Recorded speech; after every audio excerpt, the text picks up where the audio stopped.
Picking up after being uprooted. I rode around with Findlay officials surveying the damage. The Lucas County SWAT team is here. I've been told just about 20 minutes ago that they were ready to make entry. Residents in this East Toledo neighborhood say they've had it up to here with tall grass. Day one for Toledo City Pools is already making a splash.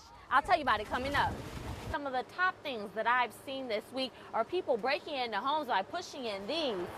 And once they're inside, making off with things like prescriptions. When you have poles like this one down across the city and utility lines and power still out, those homeowners are happy to see these AEP workers. I don't think whoever done this deserves to breathe another day. Honestly. God, air is too good for them. A family ripped apart by the actions of someone they're calling a ruthless monster. The shots they fired at this home at Moody Manor Thursday night have open wounds that may never heal, changing this family forever, and nobody knows who or why. You're not going to tell me don't nobody know nothing about a 1-year-old and a 2-year-old fight. One fighting for a life and the other one fought for 11 hours and died. Don't nobody know nothing. Look at their faces. Little Keandra, just 1 year old. And I told them, you tell them they better not stop. Keep bumping, don't stop. They told me no. I'm like, no, you can't stop. Long as she fighting, you fight. But after all the fighting and hoping, Keandra lost her fight, leaving her big sister, Leandra, still holding on. But they said she probably might not never walk. And that's sad. Just last year, she learned how to walk. How can God give you something and take it away? With no reason at all, though. A piece of this family's core, its heart, gone. What they say is left behind at this very moment, anger. Courts have the option to put leniency on them. I don't.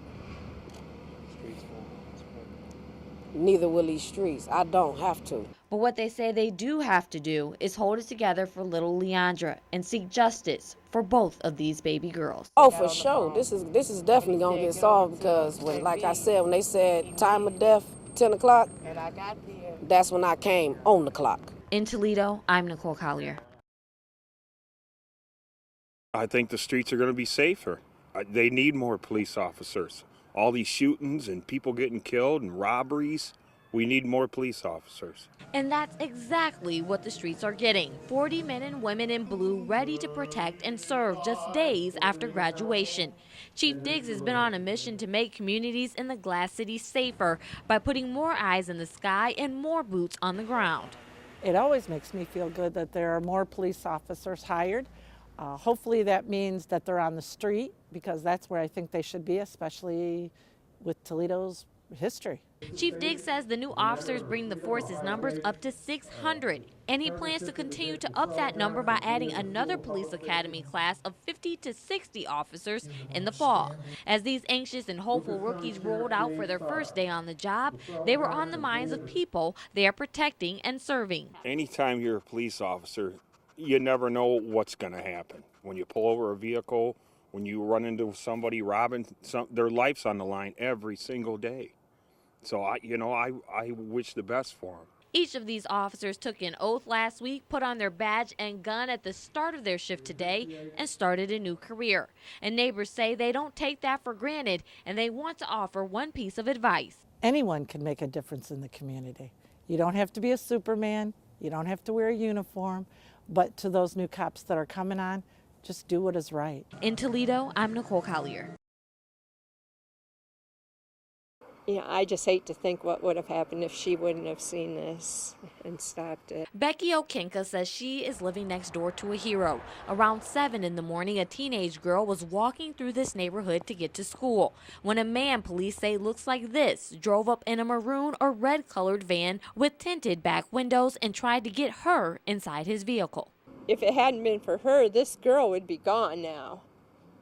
You know, and thank God she was there. Okinka might call her an angel. Police say she's a no-nonsense neighbor who helped save a girl's life. This guy was actually out of his van trying to get her into his car, and she stopped it, Lynn, and got the girl up in her driveway. The neighbor then called police. All of this happened just houses down from Tracy Moran. She says the more cases of this she sees, it's happening here, it's happening in Sylvania. It's really sad. It's really scary. the closer eye she wants to keep on her little ones and others. Everybody needs to watch out for everybody. We all need to watch out for each other's kids and try to teach our kids to do exactly what that little girl did. She fought, she ran, and somebody helped her. In West Toledo, I'm Nicole Collier. Pulling over one of these or these can have you pulling into here. We've seen them from our smaller cars such as the Fiat all the way up to our full-size sport utility vehicle, the Dodge Durango. Rim damage, tire damage, all kinds of stuff. Mike Hale, the service manager at Yark Automotive Group, says within the last couple of weeks, his mechanics have been busy patching things up and getting drivers back on the road. It definitely affects our business as it does, a lot of other ones. The thawing and the freezing definitely affects, the concrete and the different things like that, which in turn, causes the potholes that brings the business in. I cruised the roads today and found a few trouble spots myself, but Hale says it seems as if you can't escape them. It's definitely aggravating, sure. I mean, I've had calls from my wife, and myself. I mean, and they pop up, at night they'll pop up out of nowhere. I mean, it's definitely frustrating. Hale says these little holes can be very expensive. And imagine having the unexpected expense more than once. We've even had some customers have numerous, wheel and tire repairs over the last month. See the same customer back, and they're frustrated. They seem to take it good-hearted, but still, it's frustrating, even though there's not much they can do about it. The Lucas County SWAT team is here. I've been told just about 20 minutes ago that they were ready to make entry, and they could be bringing the man that's barricaded himself inside of that home out within the next few minutes, but we're keeping an eye on it, just waiting to see what happens. Now, here's what we know right now. Now, police say that a man barricaded himself inside of that home, and they have every reason to believe that his wife could be inside of there with him. He was involved in an accident this morning and arrested for an OVI. He was then released, and that's when troopers tell me that he brought himself back here to this home, barricaded himself inside, and started to threaten to commit suicide. That's when his wife made a call to get some help out here. Now, troopers have told me that they believe that the suspect has a handgun inside, and he could also possibly have an AK-47 as well as some explosives. So the bomb squad is out here. They're all set in place, ready to take some action. Well, Jerry, that verdict came down just before 2 this afternoon, and the jurors found Melody Williams guilty of aggravated murder for shooting Elsie Lyons in the head and killing him back on the 4th of July of 2011. And it was a pretty fast decision. It only took them about an hour and a half of deliberation in there to come to that conclusion. Now, today wrapped up a week-long trial. Williams had been stretching her legal muscle all week, defending herself, and she had been very vocal in court. She presented evidence and witnesses.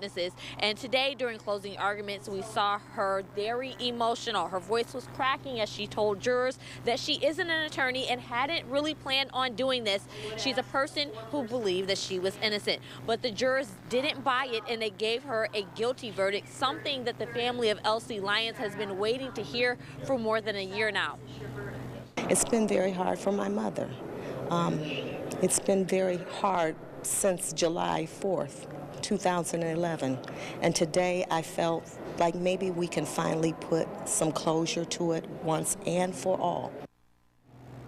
Now, Williams was also found guilty. In addition to that aggravated murder, she was also found guilty of aggravated arson, aggravated robbery, and tampering with evidence. She will be right back here in court on Monday morning at 10:30 for sentencing. Reporting live, I'm Nicole Collier.